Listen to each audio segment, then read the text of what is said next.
Calma, calma, pessoal, eu ainda tô descabelado. O meu topete ainda não foi penteado. Daqui a pouco a gente começa. Tchau!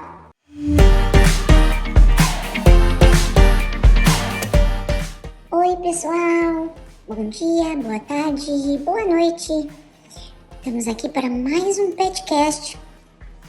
Nossa, hoje as respostas são muito legais. São respostas para explicar para os tutores o que você não pode fazer no seu pet. E hoje está muito legal porque nós temos uma convidada surpresa que vai falar dos pets não convencionais, que são os animais silvestres, né? Que o pessoal também às vezes falava selvagens. E ela vai falar de algumas curiosidades do que não pode, ok? Doutora Ana, quais alimentos eu não posso dar para o meu pet? O cão e para o gato. Então vamos lá, Bill. Então, aproveitando essa pergunta que o Bill está fazendo, né? Do que não pode, vou aproveitar e vou apresentar as duas convidadas de hoje. Então, a doutora Kelly e a doutora Tatiana. Se apresentem, meninas. Bom, eu sou a Kelly Caires, trabalho aqui na clínica Vets Pets. Estou fazendo pós-graduação em diagnóstico por imagem. Meu nome é Tatiana, sou médica veterinária, trabalho como professora na Unirp aqui em São José do Rio Preto, mais de 20 anos. Trabalho com animais silvestres, né, e medicina veterinária preventiva. Em sua homenagem, tem aqui um pet não convencional. Os roedores, pequenos roedores, os pequenos ratinhos, são considerados pets, Tati? São, Ana. A gente tem uma variedade grande de roedores aí, desde a chinchila, que é um animal que antigamente era bastante usado para pele, né? Hoje é um animal que vive dentro de uma casa. Os roedores em geral, então os whisters, os twisters, os hamsters. Então a gente tem uma variedade muito grande de roedor. Então não errei, ó. Não. Então vamos lá. Essa primeira pergunta, né, que o Bill fez pra mim é o que não pode com relação aos alimentos. Então vamos lá. O que não pode? Eu não posso dar resto. O que sobra no prato, às vezes é um arroz, feijão, um resto de carne, geralmente é o que sobra do bife, aquela gordurinha. Não pode. Por quê? O que você não vai comer é lixo. Não é para dar para o animal, tá? Então, tanto para o cão quanto para o gato, o resto não pode. O que mais? Arroz, feijão, comidas temperadas, tá? A gente também pode falar de alguns temperos, como alho e cebola, que não pode, tá? Então, geralmente, esse hábito de colocar, né, o tempero na comida, o alho, o óleo, o sal, isso são hábitos humanos, tá? A maioria dos animais, se não acostumarem com tempero, não vai fazer falta, tá certo? Então não há necessidade de temperar alimentos se for um alimento caseiro que o seu animal come.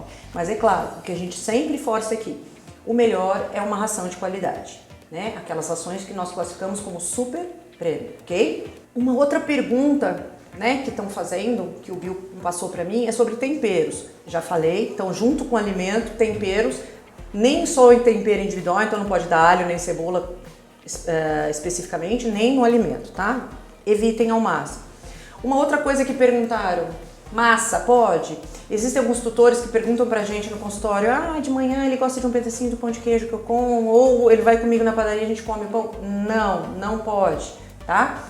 Principalmente os cães, que são bem pidonhos, eles não têm um sistema digestório adaptado para ficar comendo esse glúten industrializado, farinha branca. Então, isso pode, com o tempo, causar algumas indiscrições alimentares. Então, também não pode massa, nem pão, nem pizza, ok? Sobre frutas, a gente evita principalmente as frutas cítricas, né, meninas? A gente pensa principalmente naquelas que podem causar um pouco mais de acidez até para o ser humano. Então, evitar laranja, kiwi, morango, acerola. As que a gente geralmente, né, deixa os tutores darem é maçã, pera, banana, mamão. Praticamente essas 4, tá? Eventualmente uma melancia pode, abacate não pode. Também causa indiscrição, tá? Uva também não pode. Uva também não pode, né? As pessoas falam, mas eu gosto só de uma bolinha. Não pode. Então, se tiver que guardar as principais, banana, maçã, mamão e às vezes a pera, tá? Essas 4 sem problema. E sempre evitar aquele miolinho do final. Tem muita gente também que come e dá o restinho, né? Aquele miolo também pode causar uma certa indiscrição, tá? Também evita aquele miolinho, ok? Então, com relação aos alimentos, falando dos alimentos gerais, das frutas, agora a gente vai falar um pouquinho de petisco. Pode dar petisco?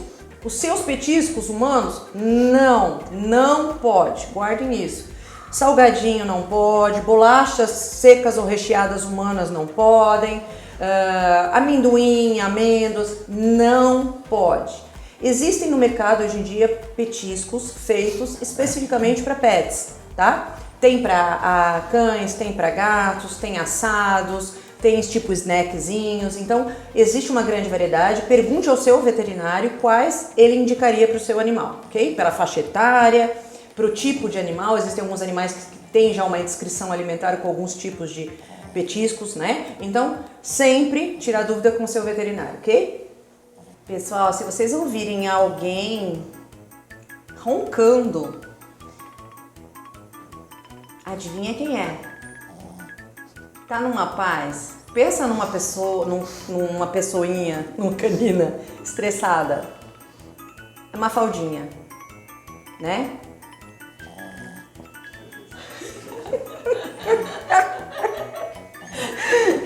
Agora essa pergunta é de osso, tá? Ainda não chegou a sua vez, calma.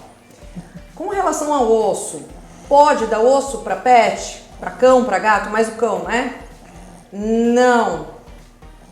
Osso do resto do churrasco? Não. Osso do resto do frango do almoço de domingo? Não, jamais. Existem alguns animais que talvez possam utilizar, né? Roer alguns ossos que a gente fala comprados, né?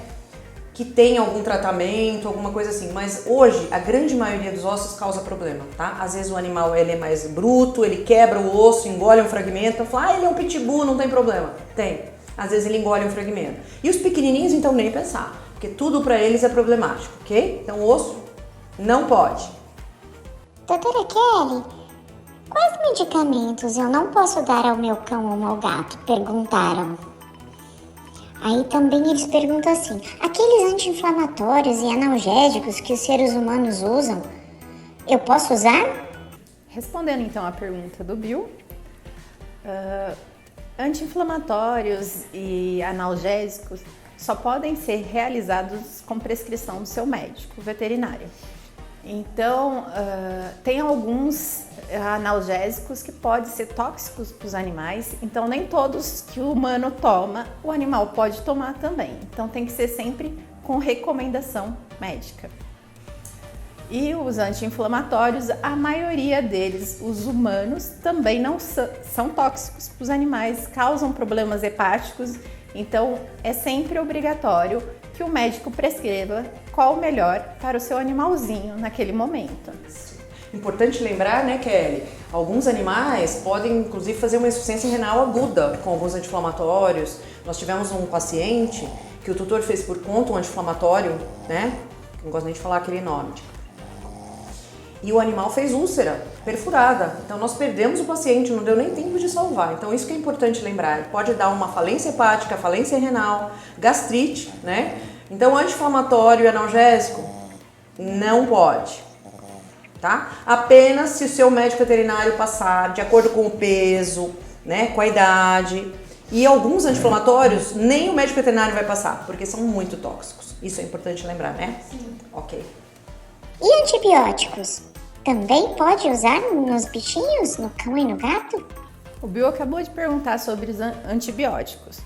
O ideal também é que você leve para uma consulta para a gente ver qual o melhor antibiótico para o seu animal.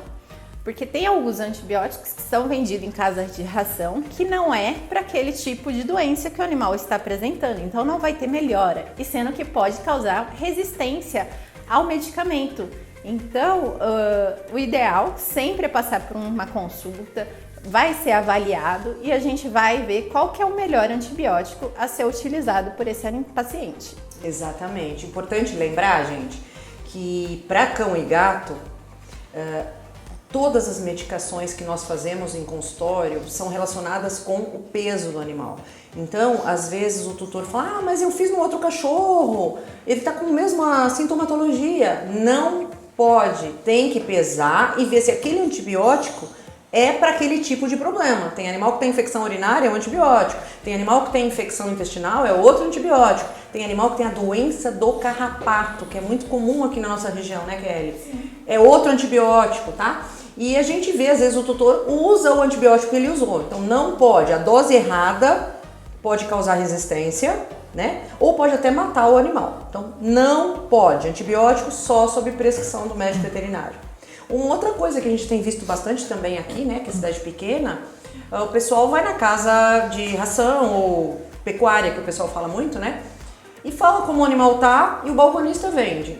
Então, isso também é errado, né? Eu já tive alguns casos aqui que alguns colegas passaram já tratamento para a doença do carrapato, que é antibiótico, porque o animal não estava bom, não estava bem. Então, assim, não sabia exatamente o que era e já passou só porque é comum, né? Então, antibiótico não pode, ok? Os horários do passeio. Tem alguma dica? Horários que pode, que não pode passear com o cão e com o gato? Bom, vou responder essa pergunta do Bill. O melhor horário para passear com o seu pet é sempre antes das 11 horas da manhã, pois ainda o sol não está muito quente, não vai queimar a patinha do pet quando ele está passeando, porque o asfalto, querendo ou não, também queima a patinha deles, isso machuca, tá?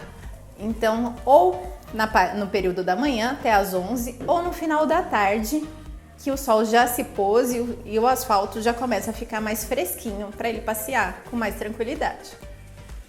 E no final da tarde também tem os mosquitinhos, então sempre a gente tem que pensar na prevenção para leishmaniose. Existem algumas coleiras que a gente pode colocar num pet para evitar que leve essas picadinhas. Tem animais que são assintomáticos, mas podem passar a doença através quando o animal já está contaminado, o mosquitinho vai lá, pica ele, pode transmitir essa doença para o tutor ou para outra pessoa. Isso, então aproveitando essa deixa, né, além dos horários que a Kelly falou, então evitar os horários quentes, então das 10 da manhã às 4 da tarde, que é o horário do sol maior, evitem, então antes das 10 e depois das 4, e lembrar que naquele finalzinho de tarde, sabe aquele finalzinho que você vê o pôr do sol, que a gente fala do entardecer? Gente, nesse horário, a maioria dos mosquitos hematófagos, né, saem para se alimentar nesse horário. E a gente está tendo um problema novo aqui na nossa região de Badi, né, mas que já é comum na região oeste do estado de São Paulo, que é a leishmaniose. Então, olha a importância de você também levar o seu animal para o passeio protegido.